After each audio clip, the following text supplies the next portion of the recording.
bringing you the stories behind the standards. This is the BSI Education Podcast with Matthew Childs and Alan Sellers. Today's episode is on the standard PAS 440, Responsible Innovation.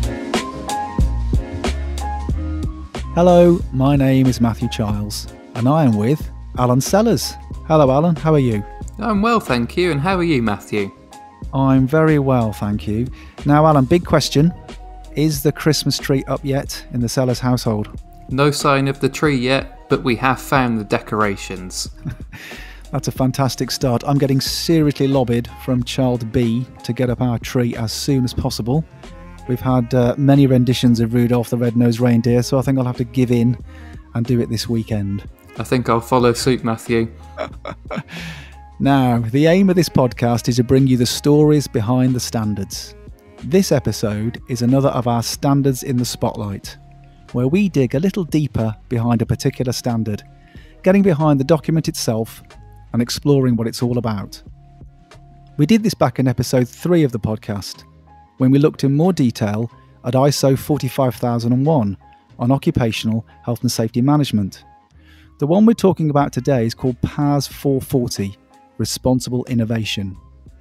The central idea behind PAS 440 is to provide guidance to organisations on how to structure their innovative thinking and processes responsibly, irrespective of their sector or industry.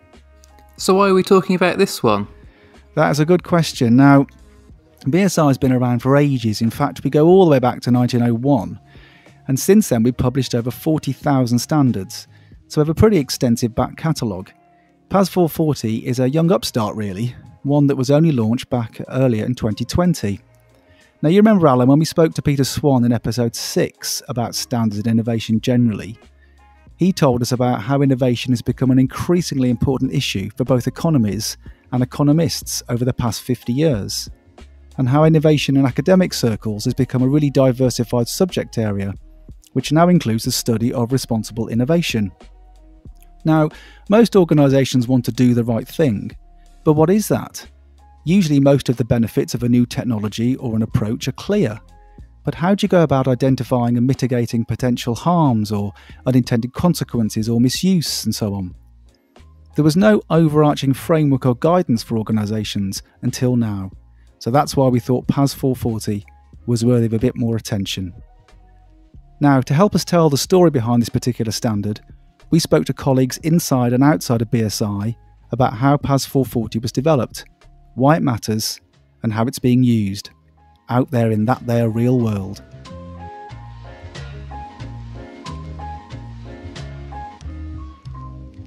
This is me interrupting myself to remind you that for more information on BSI Education, go to bsigroup.com/education.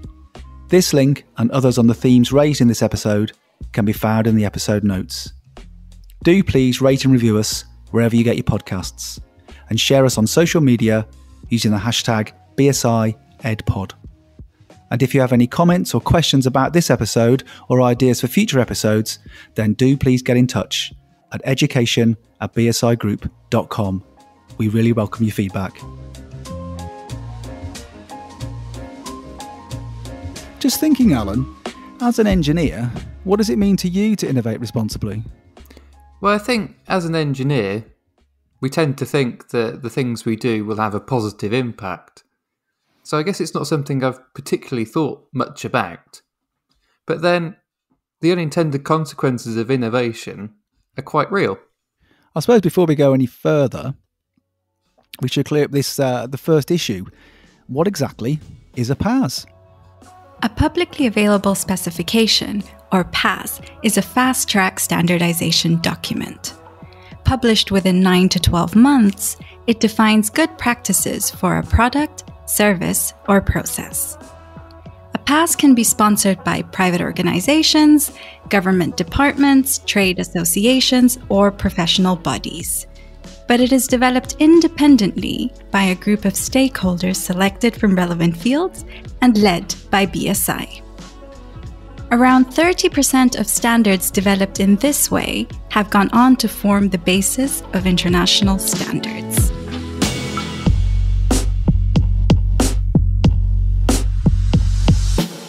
So that's the straight definition of a PAS, a fast-track standardization document developed using the same consensus stakeholder-based model BSI uses to develop all of its standards, bringing experts from a wide range of fields to agree what good looks like. But I suppose the key difference here is the issue of sponsorship, whether that be from government or trade associations or the private sector. Now, to find out more about why this particular route will be chosen to develop a standard, I spoke to Elaine Shine. Elaine is a PAS Business Development Manager here at BSI, working with organisations to develop a range of different standards.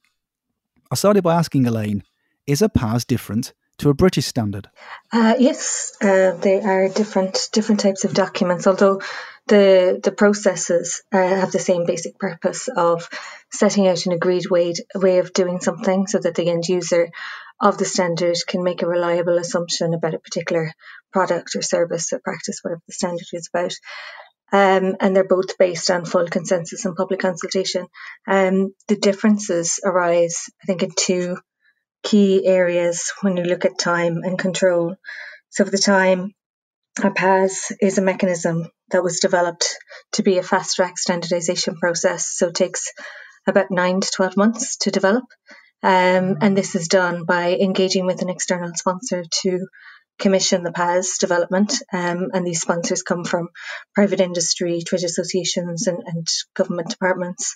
And this funding is used to assign a BSI project manager and to convene a dedicated steering group of experts to agree the contents of the PAS. So it can be done in a speedier timeline than a British standard, which typically takes between 2 to 5 years, although I do know of British standards that have been developed in a quicker timeline than that. The other key difference is around control, as I said, and that is really around the scope of the PAS. So if you have an idea of what you want for a PAS and you have a scope in mind, and we have confirmed that scope is truly unique and doesn't overlap or contradict with any formal standards, be they British, European or international standards, then you can have full control over what exactly is in that scope and out of scope, which can be just as important for PAS development. And then once the scope is agreed and approved by BSI, it goes through a full consensus and public consultation process. So the content could change slightly, but as a sponsor and as an early key stakeholder, you have a huge amount of control over the scope of the standard. So I think they're the two key differences. And in terms of a PAS going on to become an international standard, is there a direct route for that in the way there would be for a British standard? So PASs can be used as base documents for ISO standards. About 30% of our PASs go on to become ISO standards. And of course, not all PASs are intended to become ISOs, but we can position them in a good place to go on and become an ISO standard. We can't guarantee that a PAS will automatically be taken up by ISO, but we can get it well placed to be taken up. The majority of our PASs would be internationally applicable, and we would ensure that's the case for a PAS that's intended to go on to become an ISO standard. When convening that dedicated steering group for the development of the PAS, we would look to including BSI technical committees and mirror committees on the steering group to ensure that, people involved in ISO standards development are aware of the standard and know that it's coming, and we would help the sponsor and the project manager build a business case for putting that PAS forward for ISO standardization. Now we're talking today on today's episode about PAS 440. For this particular PAS, who were the key players involved? So for this one in particular, so for all our PAS development projects, our BSI project manager at the beginning of the process does a huge level of in-depth research into key stakeholders in for the particular sector that the PAS should cover. So for this one, we were lucky in that we had a pre-standardisation body of work that was carried out before the standard kicked off. So we had a good idea of who the stakeholders could be, and there was a huge amount of interest as well for this particular PAS. But in the end, our steering group was made up of representatives across several sectors, so covering AI, robotics, novel materials, life sciences. So we had representatives from Arizona State University, Cognizant Technology Solutions, I2 Media, Goldsmith University, the Institute of Engineering Designers at 3M, Knight Design Innovation Limited, the University of Manchester, OECD, Sainsbury's, and Syngenta, and the University of Cardiff. And we were on all our passes, we have to have a fair and transparent representation of industry, and we tried to cover off as many factions of industry and sectors as possible. And I think it was a really good cross section of organisations that were involved in the development of PAS 440. So you mentioned there a fantastic range of stakeholders involved in the development, and obviously PASs are sponsored by industry or organisations, and Innovate UK was a sponsor for this particular standard? Mm-hmm. Yeah, Innovate UK, so Paul Mason and Innovate UK came to us in late 2018 with an idea of a scope for a standard, and we worked very closely with him to identify the key stakeholders that should be involved, and indeed the market need for such a standard. So they would sit on the steering group as well as the technical author. So the technical author for this project was Joyce Tate. So they both sit on the steering group. And your particular role, Elaine, you've mentioned there about the project managers. What was your role in developing PAS 440? So as I said, I started speaking to Paul Mason late in 2018. He had been working on an idea around responsible research and innovation. I felt that responsible research had been covered by university ethics committees, and came to BSI to say, we want to create something that we can use with the SMEs that we fund, looking specifically at responsible innovation. So my role in that early conversation was to work through what could be a workable scope for a PAS with him. So liaising with internal teams in BSI or content development teams to make sure that we were developing a scope that was suitable for a PAS document. And then one of Paul's specific requirements was to reach out to industry to make sure that this indeed was something that was needed by industry, and that there was an appetite to develop a standard or a framework for responsible innovation.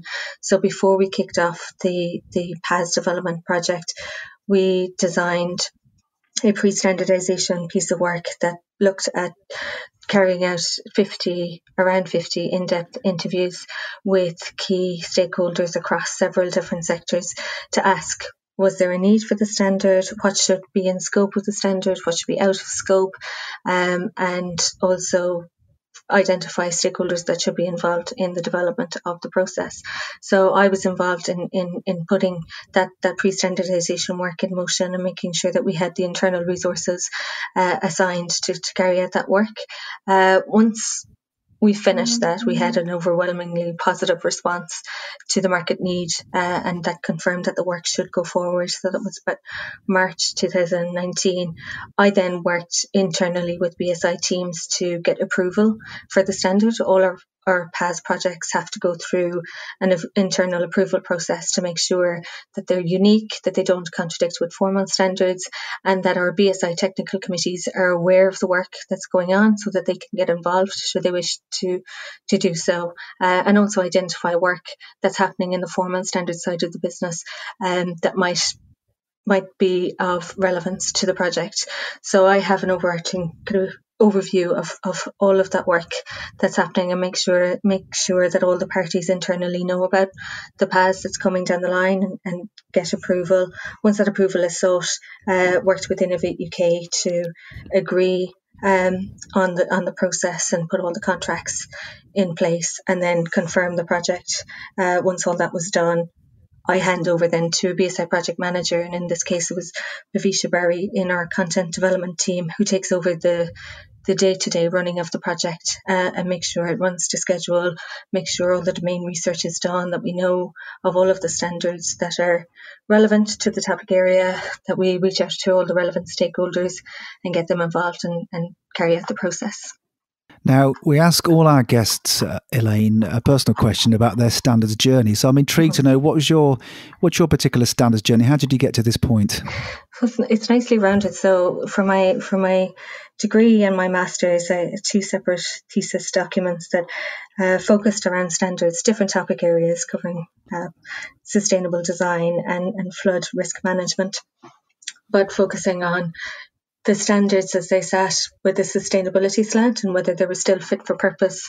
And then moved into a career working with trade development organisations, helping companies come into the UK and set up their businesses and trade with organisations in the UK, and more recently had worked with organisations in the medical device arena. So standards were hugely important, and it was my role to always advise on standards and what standards they needed to follow in order to sell into Europe and the UK.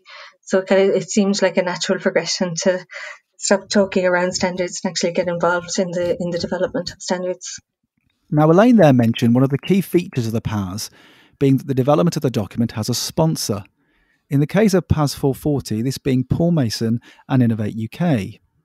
Paul is Director of Innovation Policy at Innovate UK, which is part of UK Research and Innovation, a non-departmental public body funded by a grant in aid from the UK government. The idea behind Innovate UK is that it invests in ideas and technologies to drive productivity and economic growth. Since 2007, it has invested nearly £3 billion in over 11,000 projects. Elaine also mentioned the key role played by Joyce Tate as the standards technical author.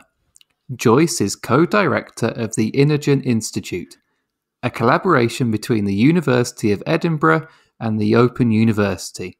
The aim of the Institute is to produce high-quality research and support the delivery of innovation that is profitable, safe, and societally useful. We spoke to Paul and Joyce about their roles in the development of PAS 440. We wanted to know, why was PAS 440 developed, and what was the problem it was setting out to solve? We did indeed, but we started by asking them, as we do with all of our guests, what were their standards journeys? We love a journey, don't we, Matthew? We do indeed. I spent the first 25 years of my career in the chemical industry, and the businesses I was working in used standards very widely. And I guess the overarching one was, when I first came across it, was called BS 5750, which of course became ISO 9000 and then ISO 9001. And so everything we did had to be accreditable and to sit within our management control systems. I became an ISO auditor and got trained up to do that. And then I was a change manager for a while. So working on how you use standards to solidify what you do, but then also use them to help improve what you do without kind of creating difficulties because you're breaching your written down procedures. So how do you creating that wiggle room that you need to drive a continuous improvement culture. And then more recently, of course, I got very interested in responsible innovation and how you approach that, which is the topic of today's discussion. So yeah, I've been in the field for, I suppose, 20 or 30 years. I've been aware of standards and their importance. And Joyce, I suppose from Paul's talked there about from a practitioner's perspective and as a change management. As an academic, I assume your journey has been slightly different? Yes, it's slightly. I'm kind of a social scientist now, but I describe myself as the engineering wing of the social sciences because I really like to make things happen as a result of the research I do. And I've always worked like Paul. I started off in chemicals pesticide industry, looking at how it was regulated and how the technology was developed given the context of the regulatory systems. So I was always looking at regulation, innovation, interactions, and followed the agrochemical industry into GM crops when it moved in that direction, and then moved from agriculture into health-related applications of biotechnologies. And every time I noticed that the regulatory systems that we're using for these technologies were not really fit for purpose because they were based on the chemical system, which was started in the 1950s, 1960s. So they weren't applicable to biology, and they were causing problems with innovation. And the more I thought about it, the more I thought, standards might have an answer to this. So that's when I began to interact with Paul, when I was thinking about regulation, innovation, interactions and the role of standards. And then became involved with the BSI on a project to look at how standards could be used to make regulatory systems more adaptive. And that project really grew legs and became quite important, and is now part of the UK's approach to adapting its current regulatory systems to make them more meaningful for these bio-innovation technologies. And it's very relevant to the current vaccine development, where we're hearing about regulatory adaptation to enable us to get these vaccines out faster, and that's very relevant to this whole agenda.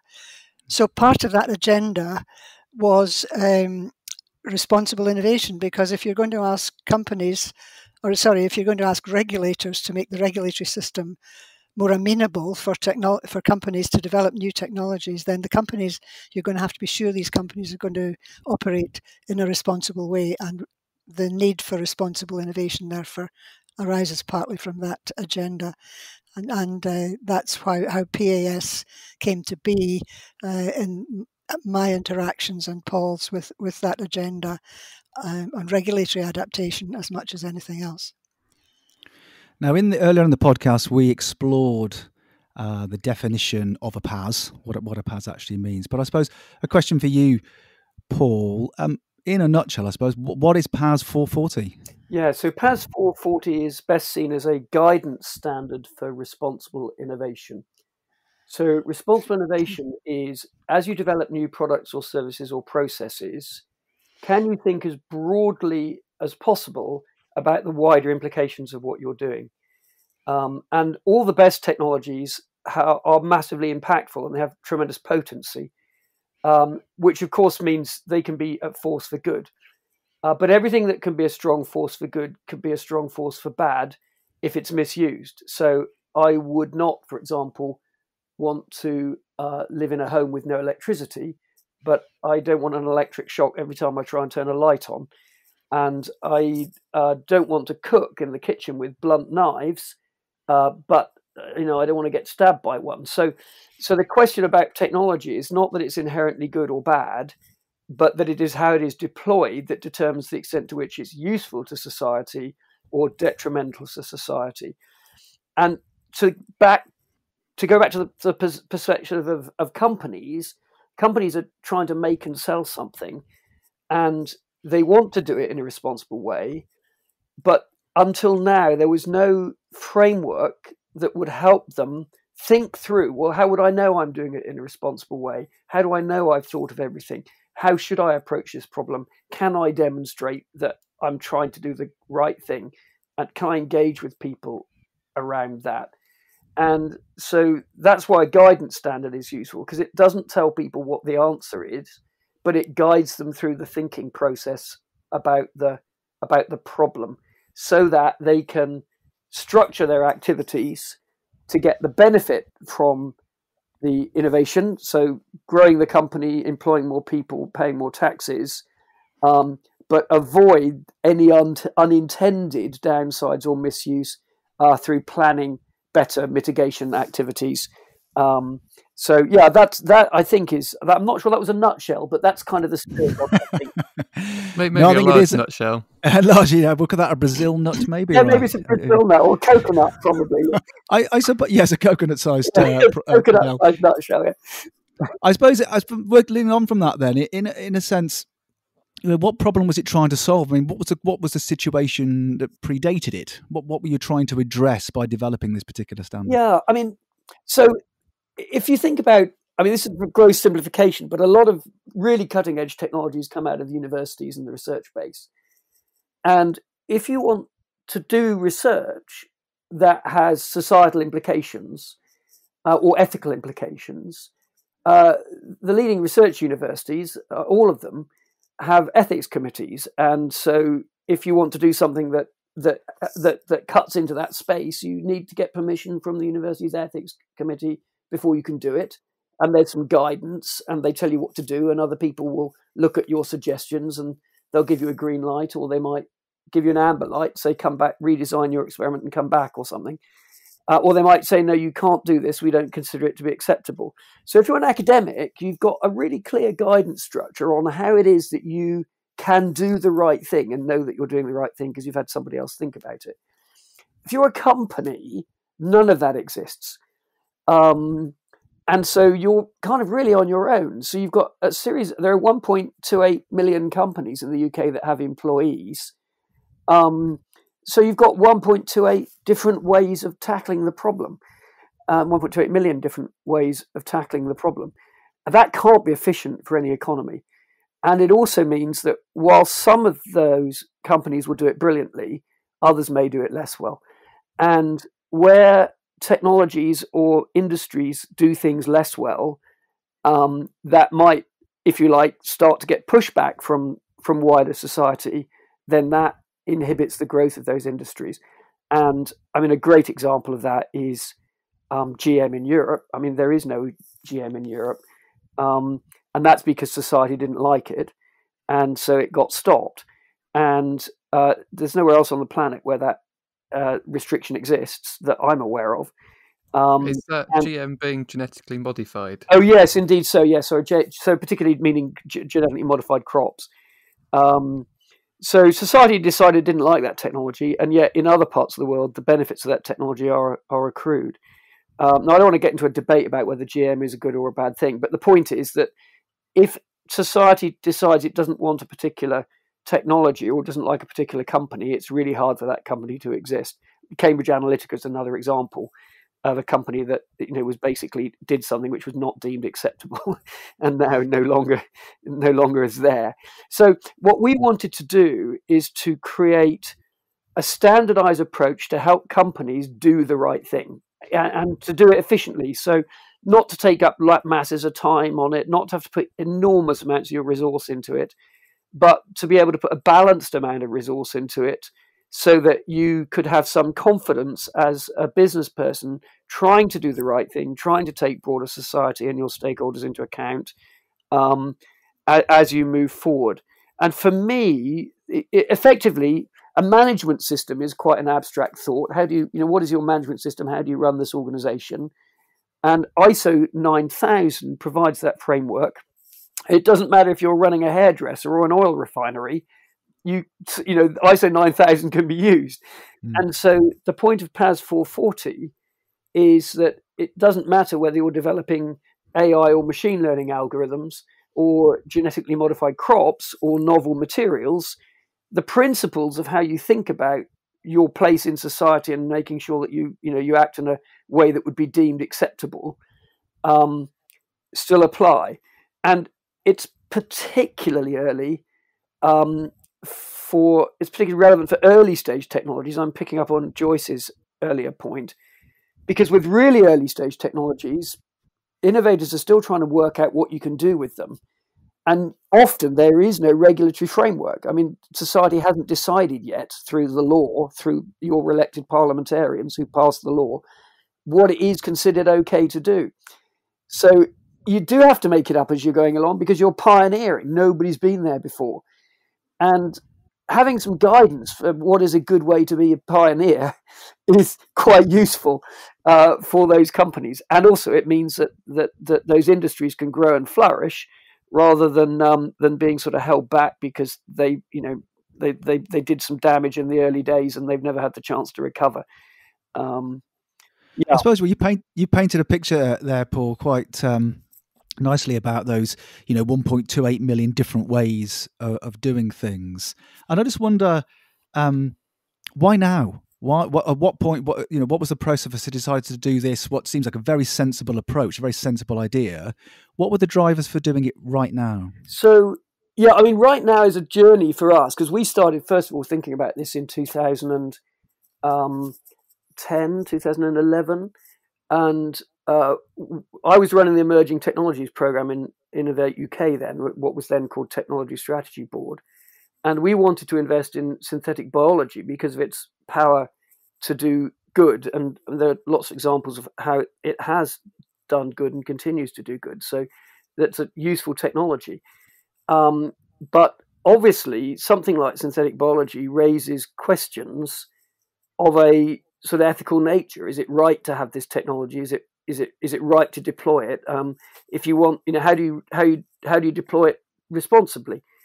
And we were going to fund companies in this space, and we wanted the companies that we were funding to do the right thing. And yet we knew that they had no framework to think about that problem. How would they know that they were doing the right thing, and how could they demonstrate that they were doing the right thing? Whereas the academics working in that space had their university ethics committees to turn to for advice. And so we created a responsible innovation framework. I remember sitting down in Swindon and writing the first draft. And that was been in about 2011, 2012. And I consulted very widely because I thought, I'm a business guy and a chemist. I don't know much about ethics. And so I sought the advice of experts to try and guide that. Joyce was one of the experts that stepped up to help and was brilliantly useful on that, not only in the drafting of the original document, but also in the way we used it in the following several years. I'm sure she can say more about that in a moment. So for a while, this thing about responsible innovation existed within Innovate UK to guide its investments, not only in synthetic biology, but in principle in anything.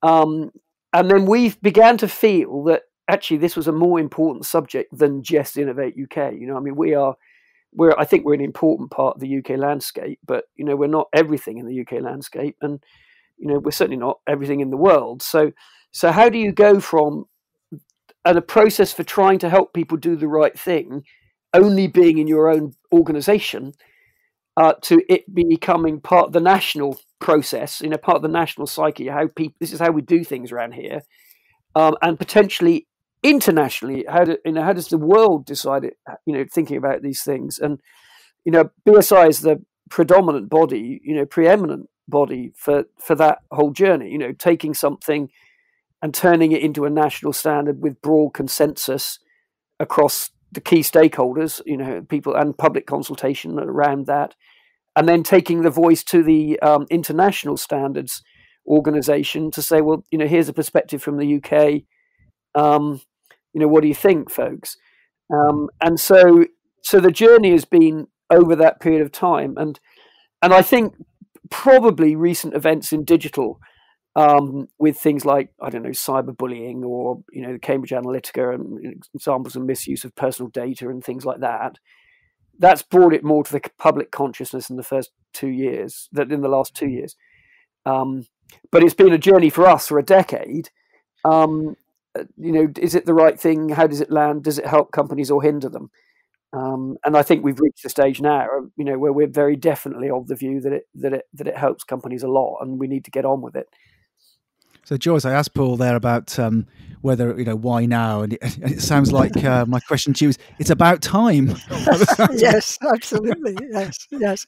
I mean, there's been an enormous amount of research, particularly funded by the European Union, on what they call RRI, Responsible Research and Innovation. And actually, most of that's been about responsible research.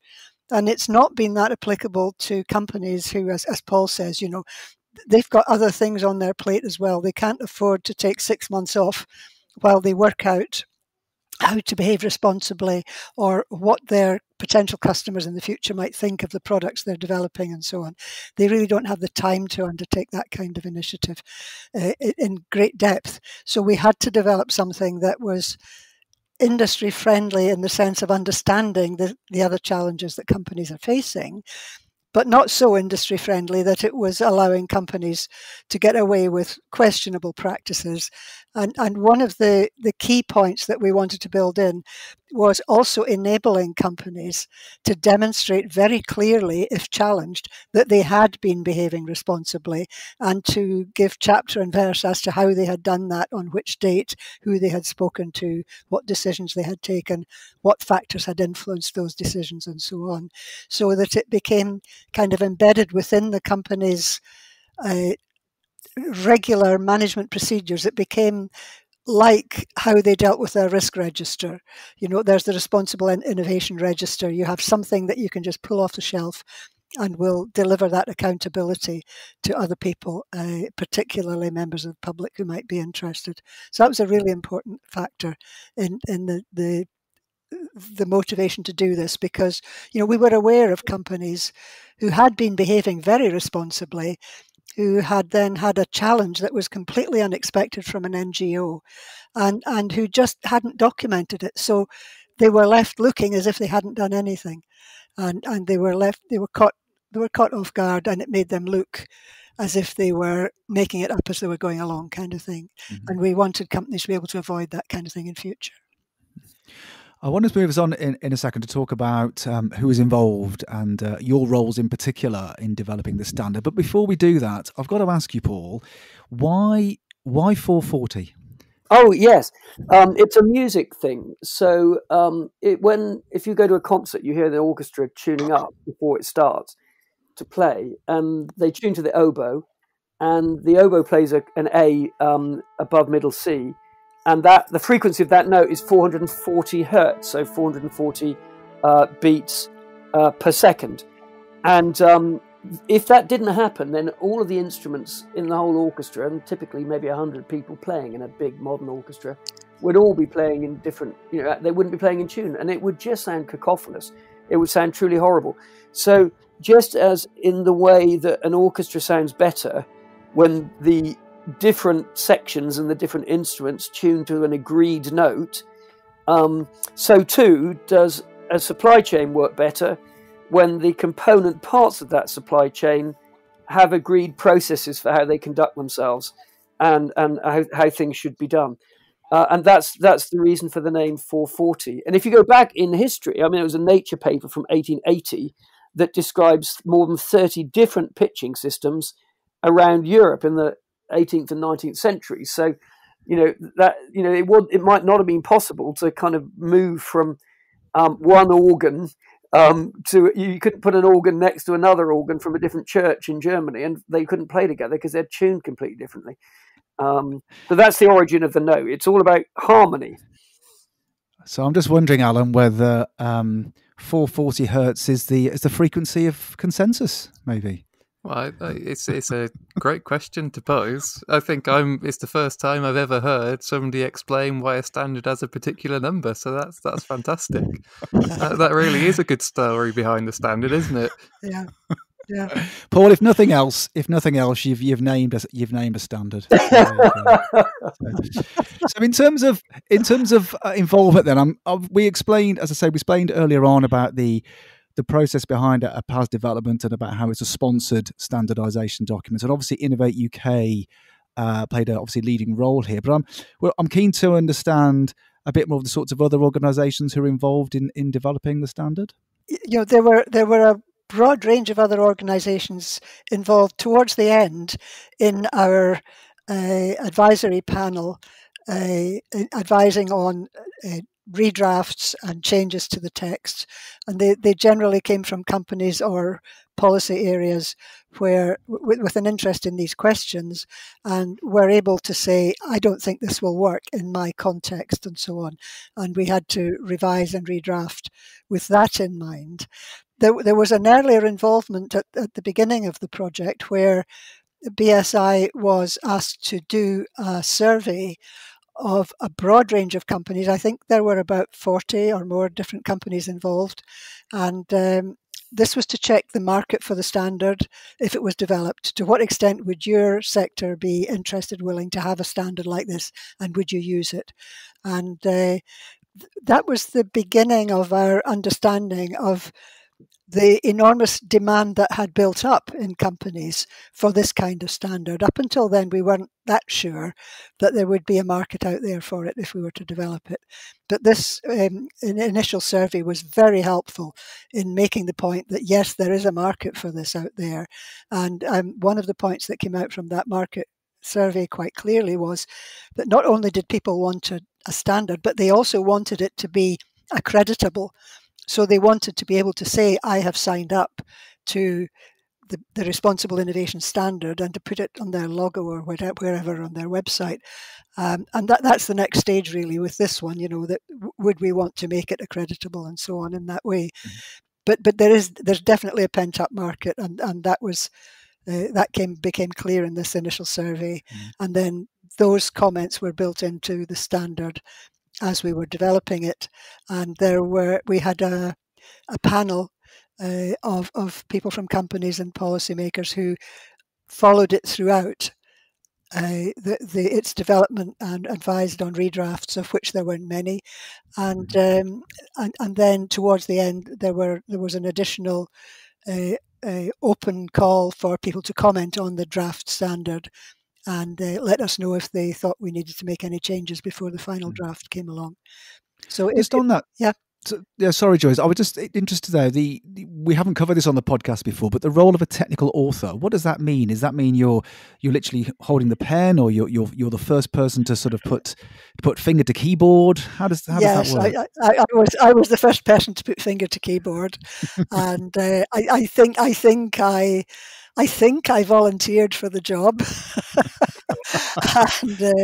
and once I'd got the job, I wondered if I'd done the right thing, because it was so different from anything I'd ever written as an academic.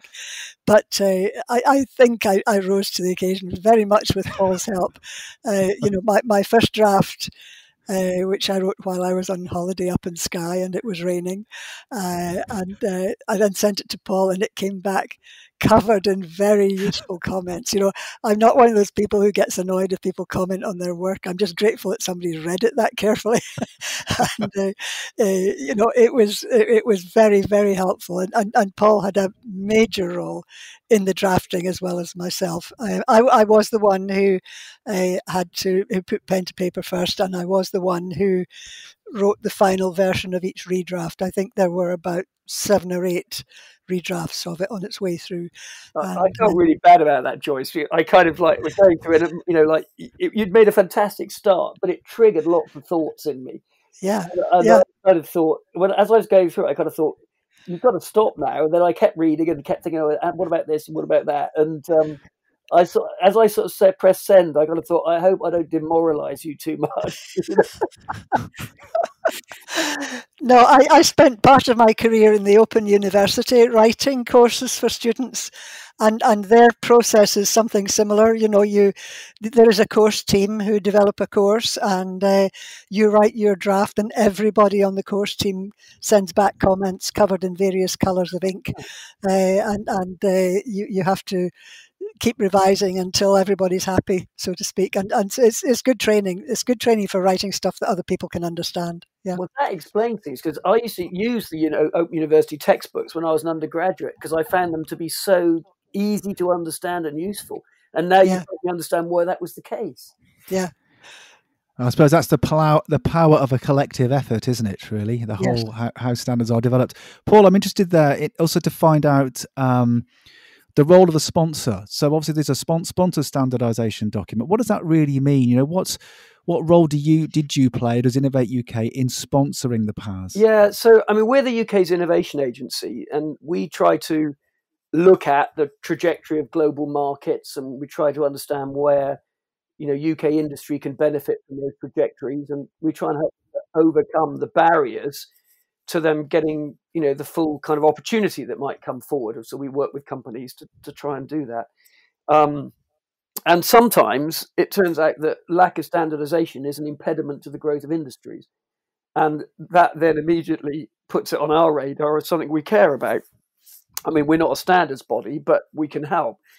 And so one of the first things that we can do is we can pay for the standard to be developed, which is what we've done in this case. So BSI, has to live through its income from its standards activities, and can put a certain amount of their resources into the creation of new standards. But if those standards don't wash their own faces, then it gets kind of hard for them to justify doing it.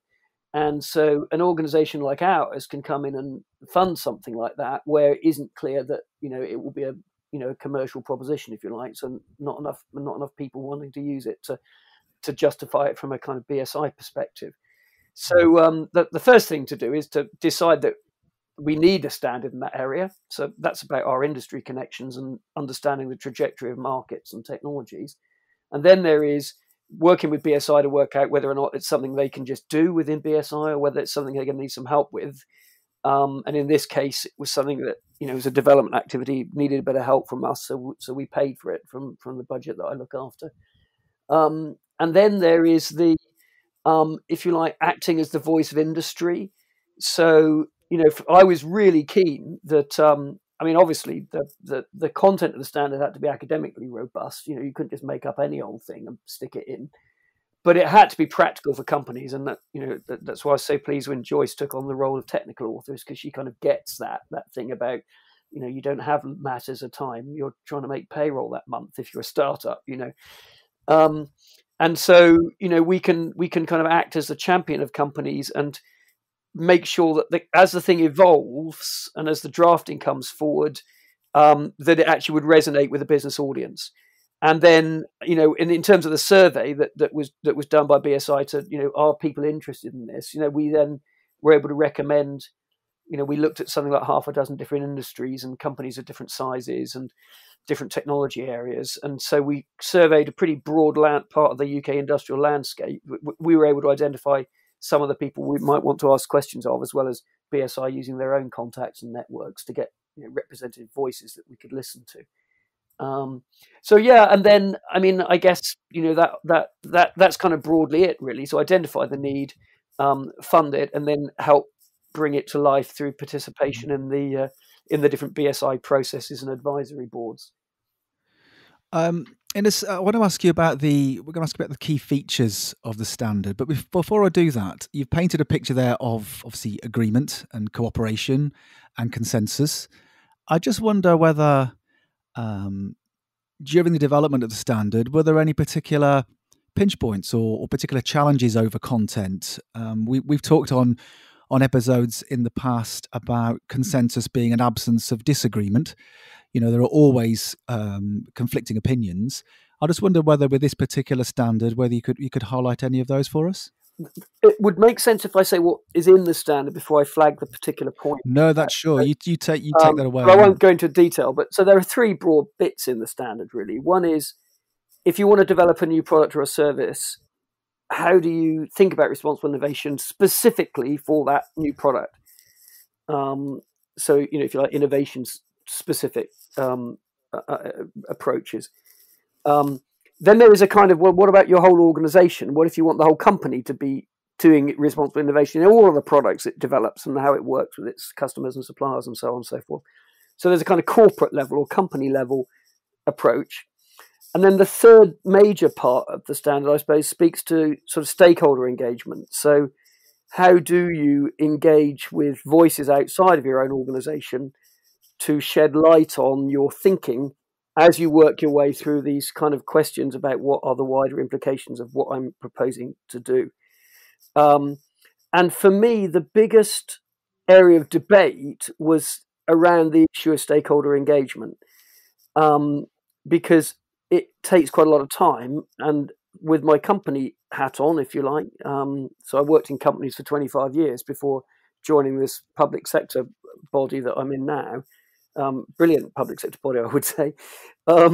Is do you want it to be easy as it can be, and as quick as it can be, and as simple as it can be, so you can get on chasing orders and making product and shipping it, or whatever business you're in. So why do we need to do all this public stakeholder engagement? And it was kind of Joyce who really opened that door for me, I think, because you can do a lot of work by thinking about a problem and reading about a problem and looking at the literature and talking to your suppliers and customers, for example. But there's always the question about, the Donald Rumsfeld thing. What are the unknown unknowns? I only see the world through the window that is the size of the window I look through. And so actually, if you go and ask other people, they may have a different window and they may give you a different view. And so that unknown unknowns is where it's incredibly important to seek external stakeholder engagement. And we went back and forth on that a little bit because I was unconvinced at the beginning. And I now think it's an incredibly important thing to do, but you have to balance the effort it will take with the reward you're likely to get. And so there's a time and a place for it, and there's a degree of intensity. You can do it light touch, you can do it big touch. Or I think a really important part of the standard, actually, that's in the strategy and where Innovate UK can help is there are some issues that exist at the level of sectors, and therefore, why would every company in that sector have to do their own public engagement? Why could it not be done on behalf of the whole sector by a neutral body? That's where public infrastructure like ourselves or the KTN or the Catapults, we're in a position to kind of undertake some of those things in a neutral way on behalf of broader industry. And that's also that comes through clearly in the standard that people might want to think about whether they want to do this on their own or to work with other people within their industry. So that was for me was a big area. There's something else there, Paul.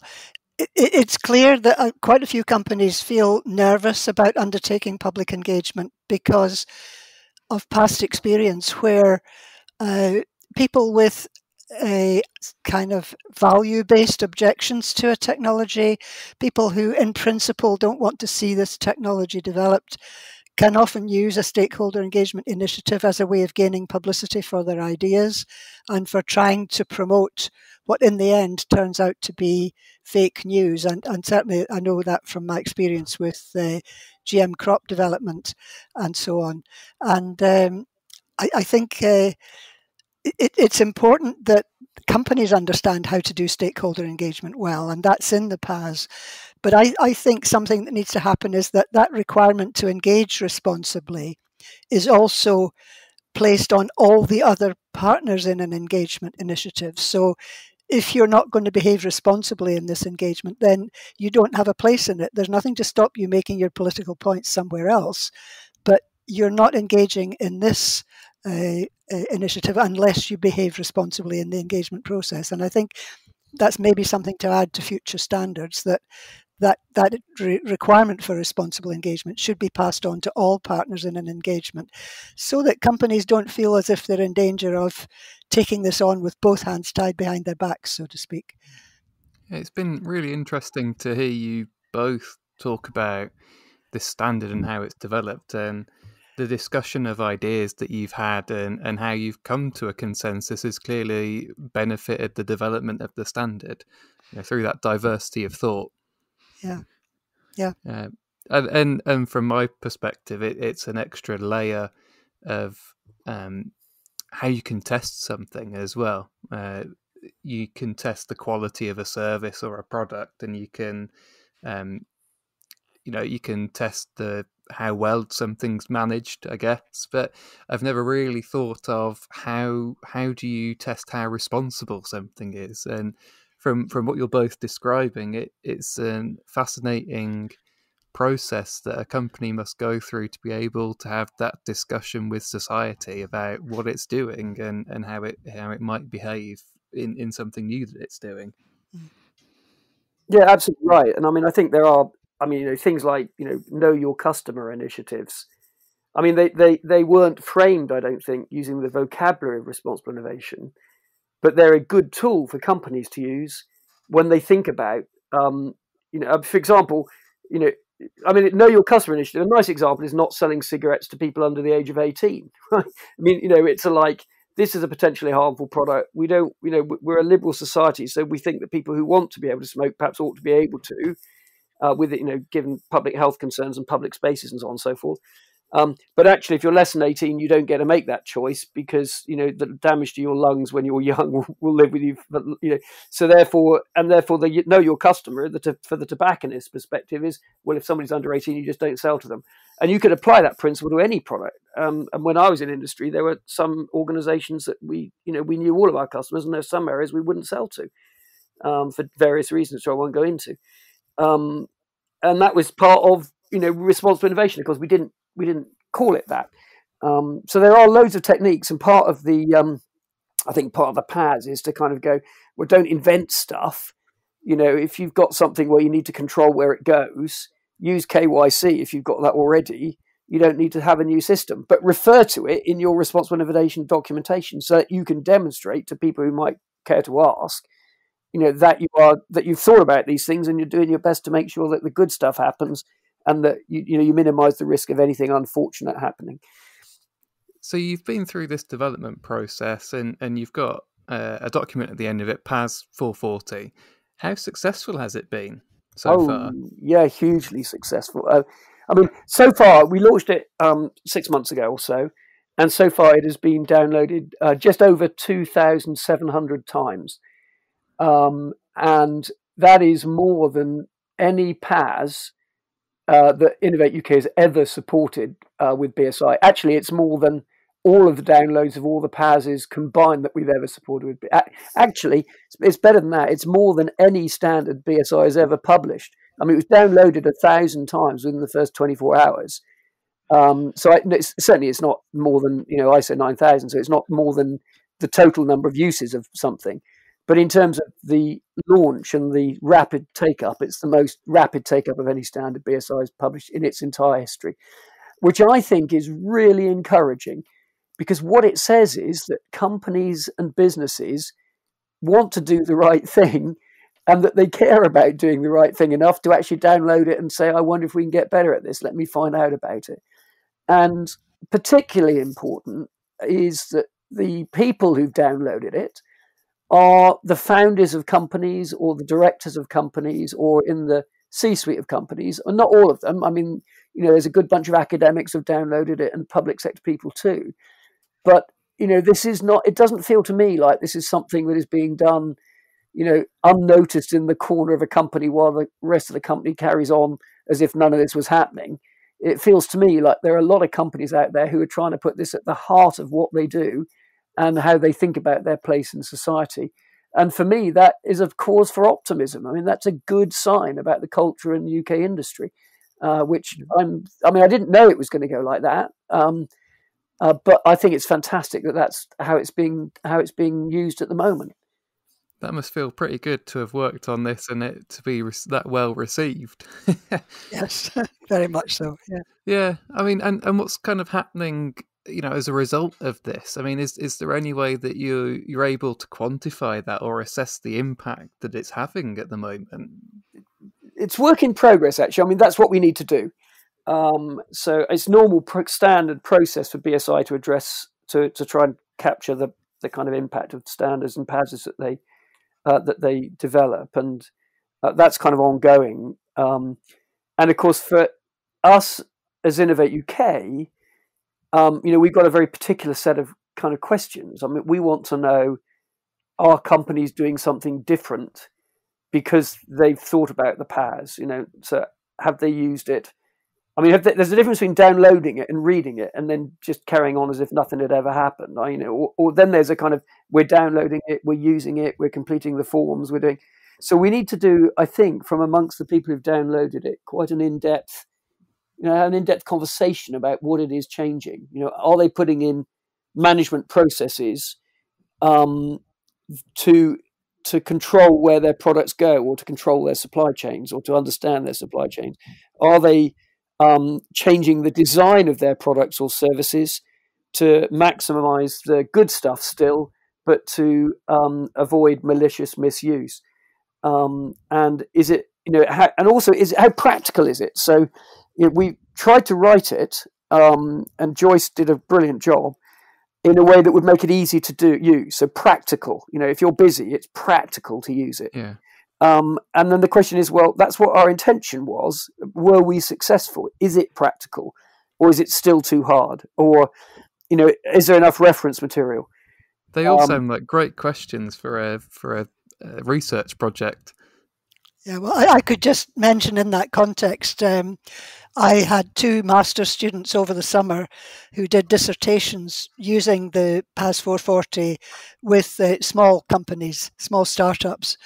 And that experience is being written up. It's been written up in their dissertations, and BSI is now going ahead with putting that on the podcast. On this podcast, I think they're part of this podcast.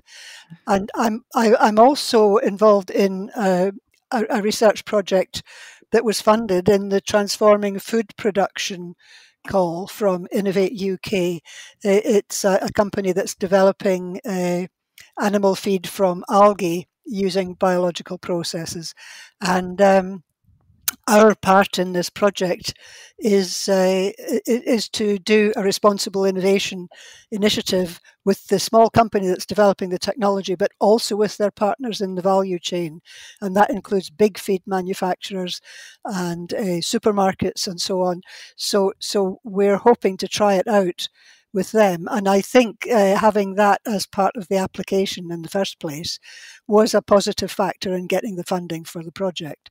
So that's an Innovate UK programme. And I think if other people were to do that kind of thing in the academic community, then that might increase its pervasiveness and its use, and also actually enable a better understanding of how it was used and how it was valuable and where it worked and where it didn't work.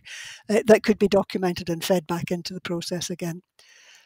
You are absolutely right, Joyce. We will speaking to Isabella, one of your students, about her master's project. Yeah. A final thought for you both, and I'm interested in sort of what next for the standard. Is there a journey here to ISO, to an international standard? My personal view is I think that would be fantastic. I mean, we are 1% of the world's population. Well, actually, I think it's 0.9% of the world's population in the UK, and which means that 99% of the world's customers and the users of technology aren't here, and so it's really important that that everybody who introduces new products and new technology thinks about how those things can be done well. And so, yeah, I mean, I would be delighted if if BSI was able on behalf of the UK to reach out to the ISO organizations and to talk to their, peer groups around the globe to say, can we systematize and create something for responsible innovation that looks like ISO 9000 for management standards, management processes?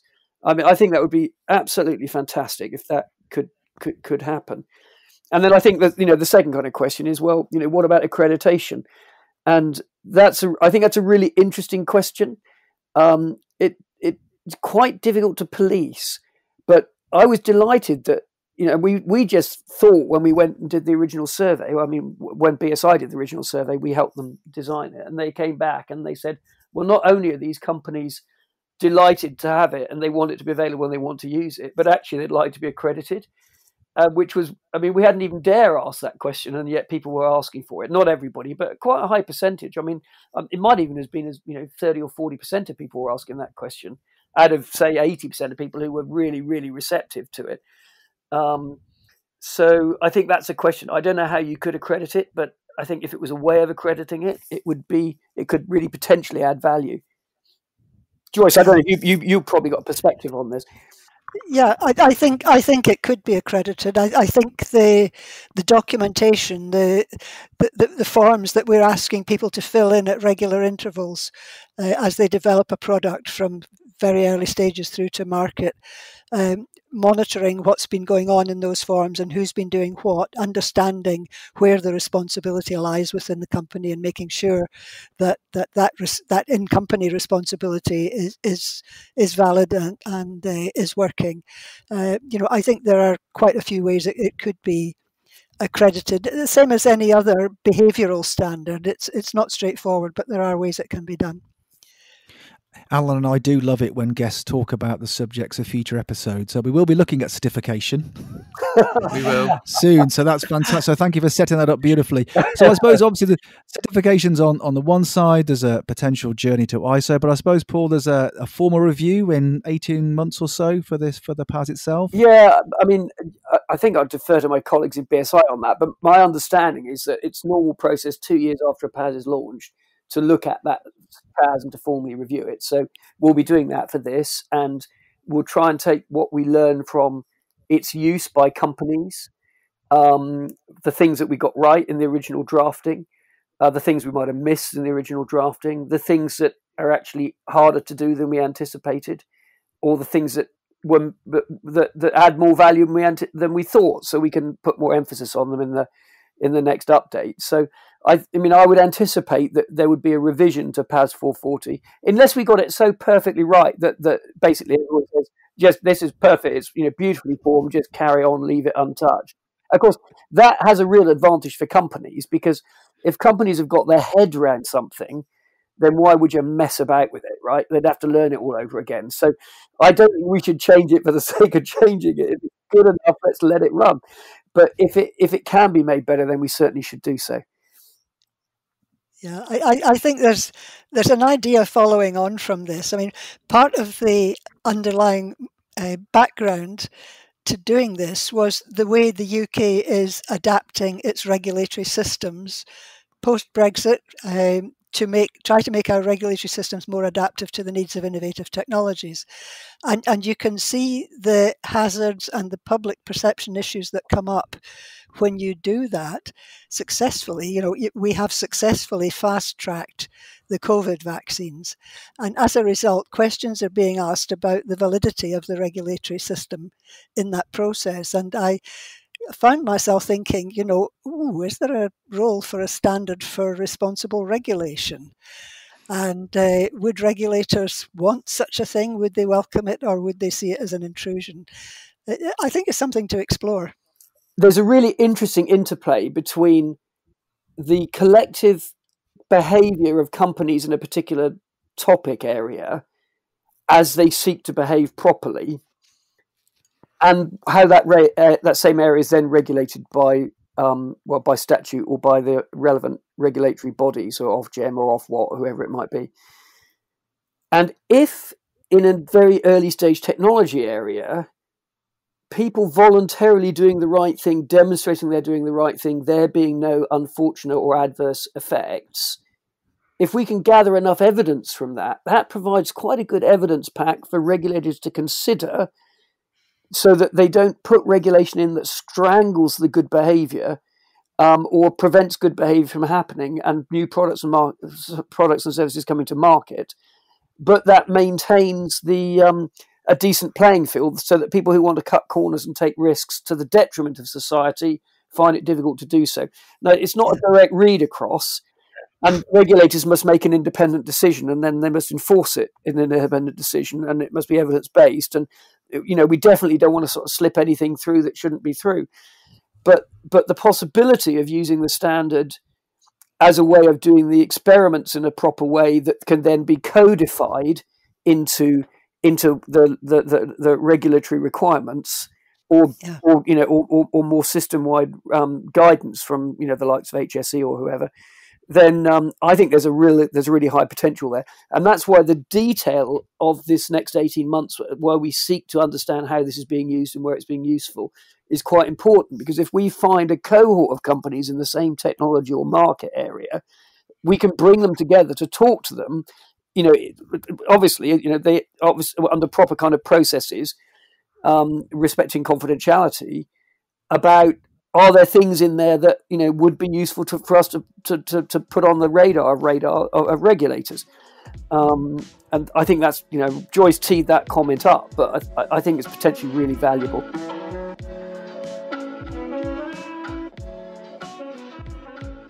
Now, towards the end of our conversation with Paul and Joyce referred to some of the research being carried out on the impact of PAS 440. We explore that briefly with our final guest, Isabella Cabrera. Isabella recently completed her Masters in Bioeconomy, Innovation and Governance at the University of Edinburgh, working with Joyce Tate. Colombian-born, Isabella studied industrial engineering in Germany before embarking on a decade in IT project management in the finance sector in several countries. As part of her master's, Isabella conducted a research project on how organisations are increasingly facing stakeholder demands to operate responsibly and demonstrate transparency on the risks associated with a new product. She wanted to trial PAS 440 as a mechanism to potentially support companies to make strategic decisions in the commercialisation of their R&D. Oh, and it was also about purple tomatoes. Purple tomatoes? Yep, purple tomatoes. My research was about genetically modified purple tomatoes. So these tomatoes, they have been modified to provide a higher nutritional value than the common tomatoes. And they were initially developed by the research center, the John Innes Center. And they created a spin-out company called Norfolk Plant Sciences in order to commercialize the purple tomatoes. And as you know, the BSI has published the Responsible Innovation Standard PAS 440 to provide guidelines for organizations that want to innovate responsibly and demonstrate responsible behavior. The PAS 440 is a practical guide that aims to be realistic about the challenges that innovators face, and it aims to demonstrate transparency in a way that is mutually beneficial for both the company and the public interest, however, without jeopardizing competitive advantage. So why is this research important then? Why should people care about it? It's important because there are no efficient policies supporting innovation in the current market. So it is important for the market to be more flexible in order to provide better products. It highlights the importance of responsible innovation as a stepping stone in providing the consumers with the information about a technology they know little about. Now, I've done quite a bit of research in my time. Didn't do a master's, but did a PhD. And I think motivations are really important to keep you to make sure that you can get out of bed each day and do the research. So what were your motivations for researching this area? Well, my motivations, Matthew, were initially about vaccines. And you're probably going to ask yourself, what do vaccines have to do here with the topic at hand? But as genetically modified foods, vaccines are also a very controversial topic. So my motivations for researching was to try and understand if consumers could potentially receive such a controversial research in a better, more open way, with the PAS 440 providing more transparency towards the market.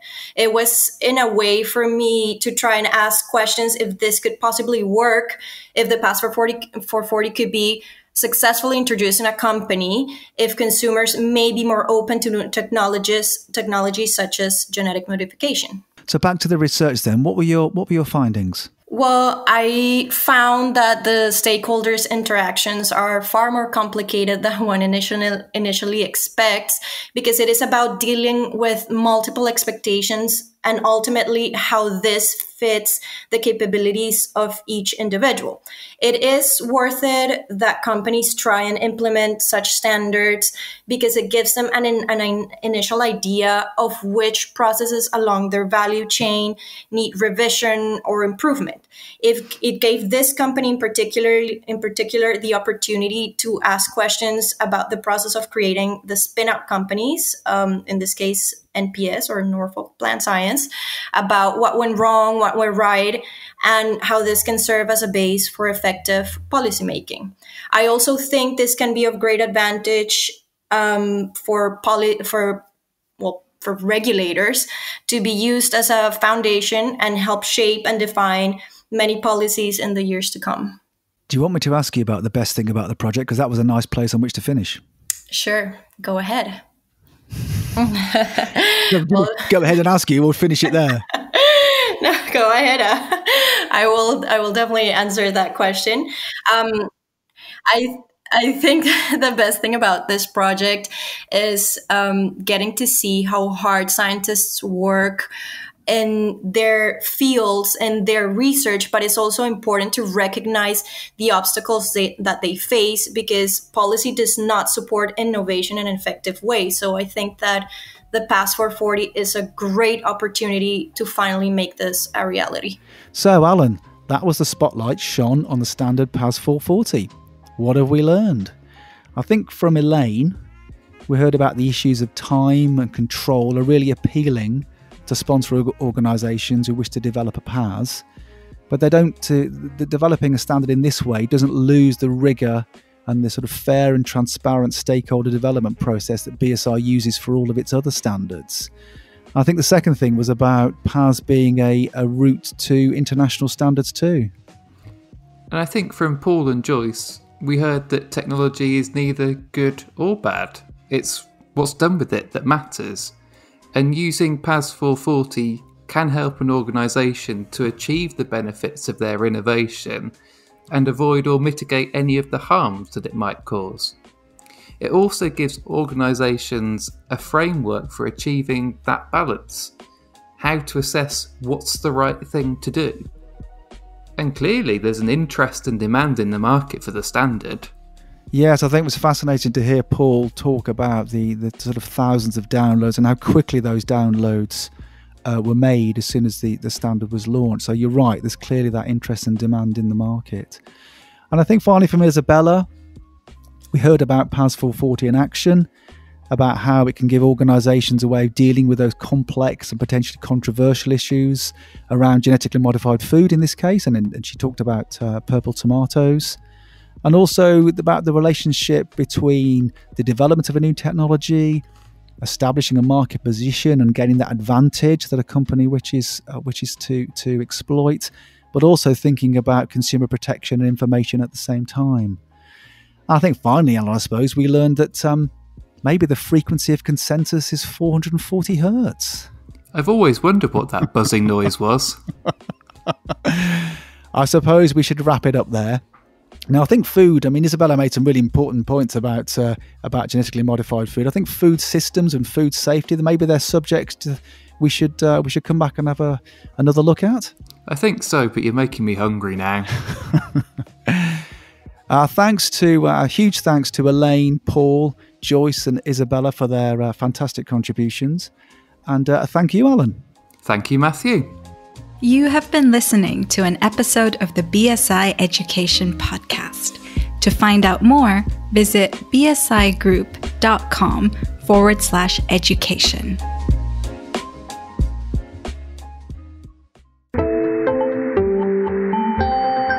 You just heard a Stripped Media production.